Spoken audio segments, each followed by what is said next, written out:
A'udhu billah minash shaitanir rajim, bismillahir rahmanir rahim, assalamu alaikum.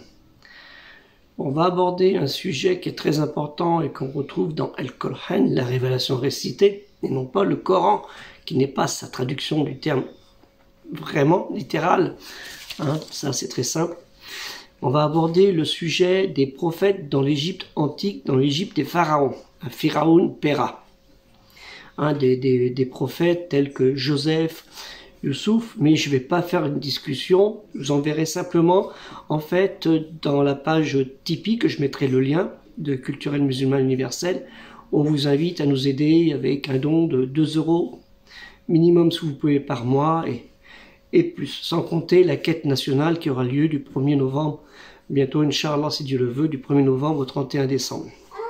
2 € par croyant, par fidèle, ou même les non-croyants qui sont à la recherche de l'identité musulmane, et l'islam, l'obéissance dans l'obédience à Dieu seul,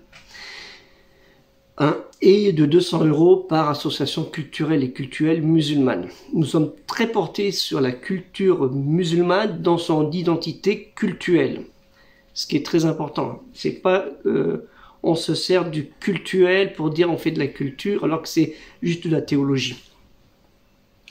Et on a les fêtes, les sources maintenant, avec l'archéologie, on peut retrouver des éléments intéressants. Donc, c'est ça que je vous ai mis 2 livres là derrière, mais il y en a d'autres que je vais vous présenter. En l'occurrence, un s'appelle l'Atlas du Coran, où il sera abordé le sujet de Joseph et de Moïse. C'est surtout ces 2 grands personnages-là qu'il faut en parler, parce que le pharaon qu'on parle d'Abraham, c'est probablement un pharaon mésopotamien. C'est le terme qu'on utilisait pour les pharaons, le terme arabe qu'on utilisait pour tous les pharaons, tous les rois, c'était ça. C'est probablement un pharaon mésopotamien, et des Mésopotamiens ont été pharaons d'Égypte. Enfin bref. Donc voilà, le but c'est pas vous faire un cours, c'est vous présenter ces livres et vous envoyer sur le site du lien qui est très important, parce que je viens de faire un travail de 4 heures là, où j'avais fait un montage de textes hiéroglyphiques en images, enfin en image-texte, pour que vous puissiez comprendre le sens des mots, comment ça s'est fonctionné. C'est très important, tous des mots par rapport aux scribes, pharaons, Joseph, Moïse, la Haute-Égypte, la Basse-Égypte, des pays, Mecca, Becca, qui est écrit en hiéroglyphe aussi. Donc, en plus de ces livres qui sont derrière, vous avez aussi ce livre-là qui est très intéressant, ça s'appelle l'Égypte antique, l'Égypte antique de chez Gallimard. Mais j'avais déjà présenté tous ces livres, donc on ne va pas s'y aventurer, mais éventuellement, je pourrais, si les gens sont intéressés, je pourrais leur faire le listing, mais il suffit d'aller sur une de mes vidéos, vous allez retrouver ça. L'Égypte ancienne au musée du Louvre, on ne va pas faire le détail. Splendeur de l'ancienne Égypte. Un autre livre un peu plus grand, c'est l'Égypte, terre des pharaons. Et j'en ai une 20aine d'autres, mais on va pas tous les sortir, c'est pas le but, puisque j'ai déjà fait une vidéo. À cela, je joins un livre que je vous conseille, ça s'appelle l'Histoire des Hébreux, qui est très intéressant. Et aussi ce livre, alors l'Histoire des Hébreux, c'est par Richard Lebeau. Mais tout ça, c'est déjà dans des vidéos que j'avais expliquées. Et un livre qui s'appelle aussi les Hyksos. C'est un peuple qui ont été pharaons pendant près d'un siècle. Les Hyksos qu'on a souvent comparés aux Hébreux. C'est assez compliqué, quoi. Mais bon, comme les peuples étaient mélangés, pourquoi pas. Donc je vous enjoins à visiter le site, le lien Tipeee, où vous aurez l'explication des images concernant les hiéroglyphes, concernant avec les noms qui s'en rapportent par rapport aux événements, l'époque de Joseph et l'époque de Moïse, et bien après, par la célèbre stèle de Merentat, la stèle de la victoire ou la stèle d'Israël, qui est une base de recherche, une base de référence, puisque ces stèles, c'est bien après que les Hébreux, les Juifs, comme on dit, après Moïse, se soient installés, la terre de Jacob, parce que la terre Israël, Eretz Israël, ça veut dire Jacob. Hein, et Israël, c'est le nom de Jacob. Donc, c'est pas Israël de maintenant, hein, c'est pas le truc sioniste, ça n'a rien à voir.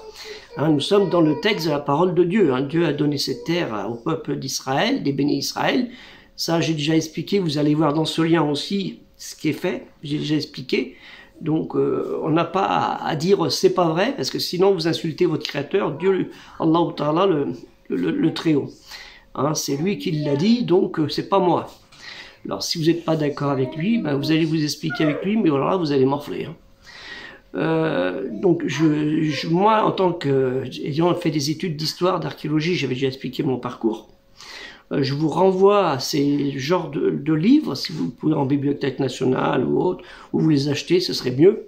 Bon, moi j'en ai 600 livres à peu près, donc peut-être pas faire comme moi, vous avez, votre femme ne sera peut-être pas d'accord, vous l'achetez un beau collier, ça va calmer. Hein, donc voilà, ou pour les enfants une glace, un beau vêtement, un petit voyage, faire le mois, et puis comme ça vous pourrez acheter les livres nécessaires à l'étude de la religion. Parce que ces livres aussi sont importants à l'étude de la religion.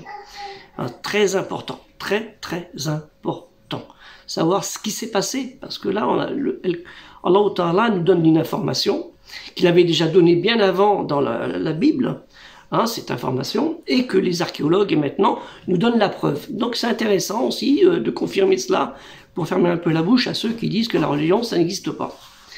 Voilà, donc on a fait un petit peu le tour, je vous en mettrai les liens, et là j'ai encore quelques petites corrections à faire, à rajouter quelques petits mots dans cette page, mais l'essentiel est fait, le reste, ça suivra Inch'Allah. Hein, je ne vais pas détailler, c'est juste pour donner une information, pour comprendre dans le bain où étaient les prophètes de l'époque après Jacob, hein, qui a connu les pharaons avec Joseph, les frères de Jacob qui ont fait les 12 tribus, et Moïse, naturellement, qui a ramené ces tribus à Eretz Israël, à la terre de Jacob, que Dieu a donné. Il suffit de vérifier les textes dans El-Coran, la parole de Dieu. Je ne peux pas aller plus loin là-dessus. Donc, on n'abordera pas le problème des Philistins. J'ai déjà abordé dans une vidéo et un sujet aussi sur les Philistins, aussi j'ai déjà expliqué ça. Qui ne sont pas les Palestiniens de maintenant. Hein, et les Arabes du 6e siècle, 7e siècle, la conquête de la Mecque ne sont pas les mêmes. Que la paix soit sur vous. Assalamu alaikum.